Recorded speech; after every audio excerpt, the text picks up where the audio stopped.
आज हम लोग पढ़ने वाले हैं दो चर वाले रेखिक समीकरण। ठीक है, दो चर वाले रेखिक समीकरण। इसका कुछ बेसिक चीज़ें आप लोग देखिए। कह रहा है कि दो दो चर मतलब होता है कि कोई भी ऐसा दो चर लेना है एक्स वाई और उनका रेखिक समीकरण कहने का मतलब जिस बहुपद का घात कितना हो अधिकतम, मतलब दोनों दो चर है तो दोनों का घात कितना होना चाहिए, अधिकतम एक एक होना चाहिए। तो ऐसा दो समीकरण लिया है, ये one x plus b one y plus c one equal to zero, और दूसरा जो ले रखा है a two x plus b two y plus c two equal to zero.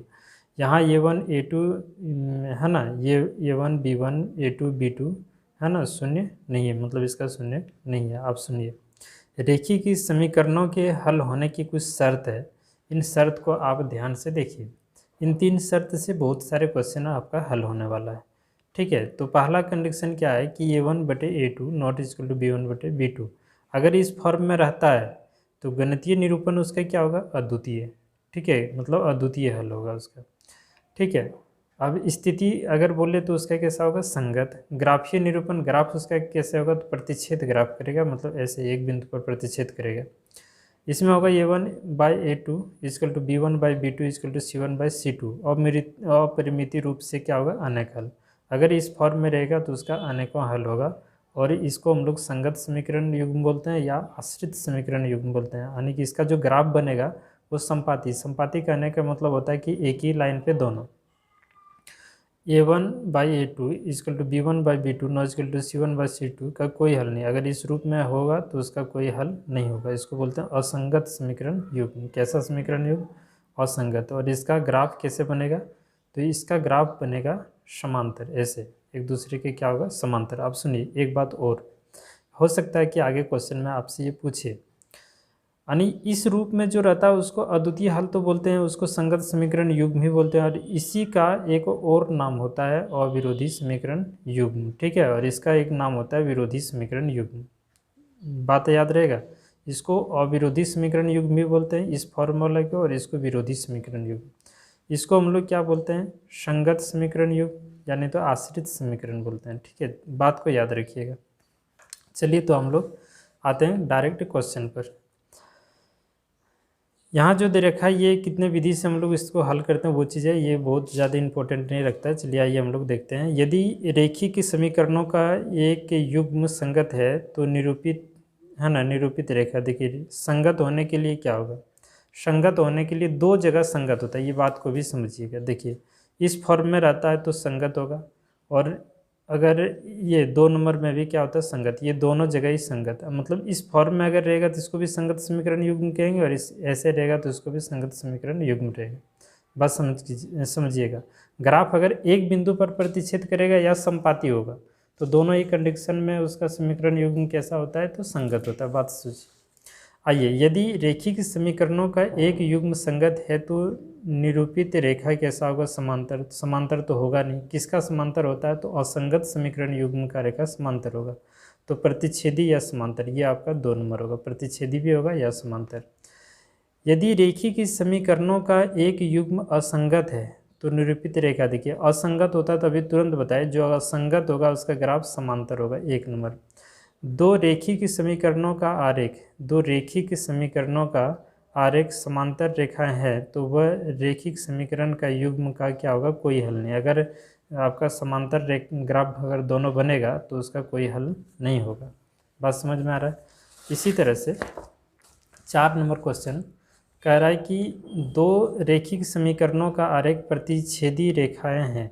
दो समीकरणों का आरेख प्रतिच्छेदी, मतलब दो समीकरण है उसका आरेख मतलब ग्राफ खींचेंगे तो इस तरह प्रतिच्छेद करेगा, तो रेखिक समीकरण का युग्म क्या होगा, अद्वितीय होगा। ठीक है, ये दो नंबर। दो रेखिक समीकरणों के आरेख संपाती, संपाती मतलब दोनों, मतलब जो ग्राफ है, मान लेते हैं कोई समीकरण ये one x plus b one y plus c one इस तरह का एक और ग्राफ होगा। दोनों का ग्राफ जब खींचेंगे ना तो एक ही लाइन पे दोनों होगा, तो उसको हम लोग क्या कहेंगे, जब एक ही लाइन पे दोनों होगा तो उसको हम लोग कहेंगे संपाती। इसका अनेक हल होता है, इस कंडीशन में अनेक हल होता है। ग्राफ खींचते हैं ना तो दोनों का एक ही होगा। अगला a one by a two equal to b one by b two not equal to c one by c two हो, तो समीकरण निकाय जो है ना, a one x plus b one y plus c one equal to zero एवं a two x plus b two y plus c two है ना, इस तरह का अगर नॉट इजकल टू ये को रहेगा तो इसका कोई हल नहीं होता, जैसे अभी हम लोग थ्योरी में पढ़ चुके हैं। 7 नंबर उसी तरह कह रहा है कि अगर इस फॉर्म में रहेगा तो क्या होगा, इस फॉर्म में तीनों देखिए आपका इक्वल है, तीनों इक्वल रहेगा तो अन्य का हल होगा, याद आप रख लीजिए बढ़िया से, ठीक है। उसके बाद अगर दो को A1 not equal to B1 इस फॉर्म में रहेगा तो उसको अद्वितीय हल बोलते हैं, अद्वितीय हो जाएगा। दो चरों के रैखिक समीकरण का व्यापक रूप क्या होता है, दो चर का रैखिक समीकरण का व्यापक रूप मतलब सामान्य रूप जो होता है वो AX plus BY plus C के रूप में होता है। बात समझ में आ रहा है, AX plus BY plus C के रूप में होता है।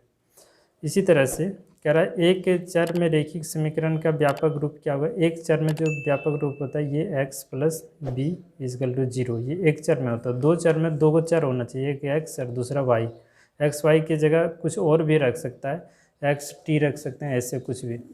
उसी तरह से यहाँ 11 नंबर जो क्वेश्चन आप देखिए, कह रहा है कि यदि x इजकल टू ए और y इजकल टू बी समीकरण x minus y equal to 2 तो x plus y equal to 4 है तो ए और बी का मान क्या होगा, आप बताइए ए और बी का मान क्या होगा। तो इसको हल करने का एक सिंपल तरीका यहाँ क्या है, नहीं है उसको छोड़ दीजिए आप x के जगह कह रहा है एक रख दीजिए और y की जगह आप b रख दीजिए, तो ये भी तो एक प्रकार का आपका समीकरण ही बन जाएगा। ये minus y equal to sorry ये माइनस बी इजकल टू क्या हो जाएगा 2। तो आप समझिए शुरू वाला जो है ये और लास्ट वाला बी है, इसको आप यहाँ पुट करके देखिए क्या 2 आ रहा है, 3 में देखिए आप 5 रखेंगे तो माइनस 2 आता है, इक्वल तो होता नहीं, यानी ये ऑप्शन आपका गलत हो गया। 5 यहाँ रखिए 3 यहाँ रखिए, इसको घटाइए आप, 5 में 3 गया तो 2, ये तो सेटिक हो रहा है, लेकिन इसमें क्या सेट हो रहा है, दोनों में सेट होना चाहिए तभी आपका आंसर सही होगा। यहाँ 5 रखेंगे, यहाँ 3 5 दिन 8 नहीं हो रहा है।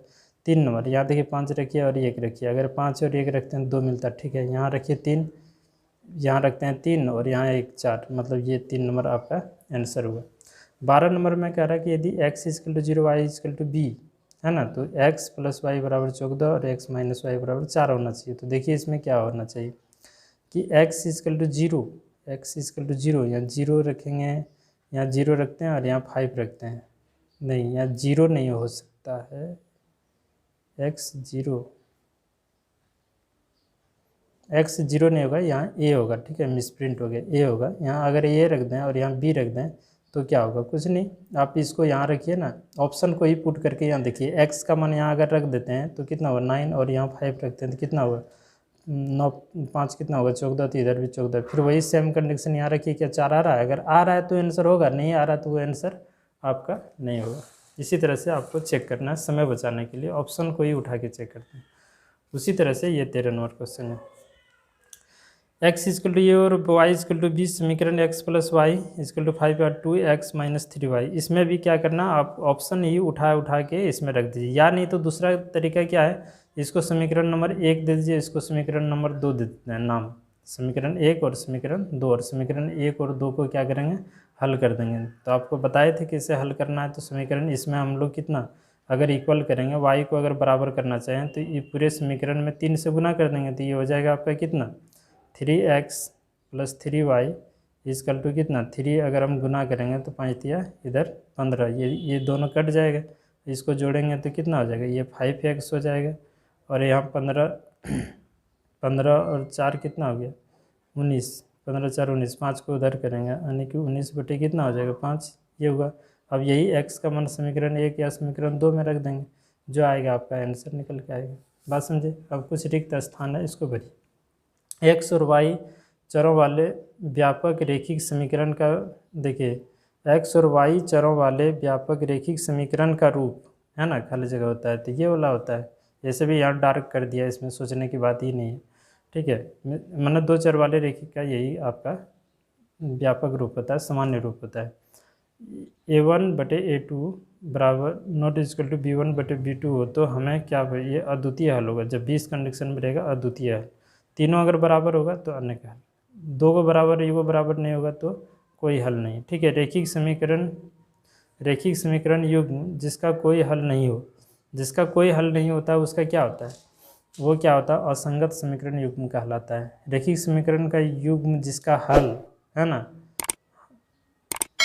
रैखिक समीकरण का युग्म जिसका हल होता है उसको क्या कहते हैं, संगत समीकरण। संगत समीकरण युग्म का हल होता है, संगत समीकरण का युग्म का हल होता है, ठीक है। तो शायद आप लोग समझे। अगले क्लास में हम लोग फिर पढ़ेंगे द्विघात समीकरण। चलिए आज इतना ही।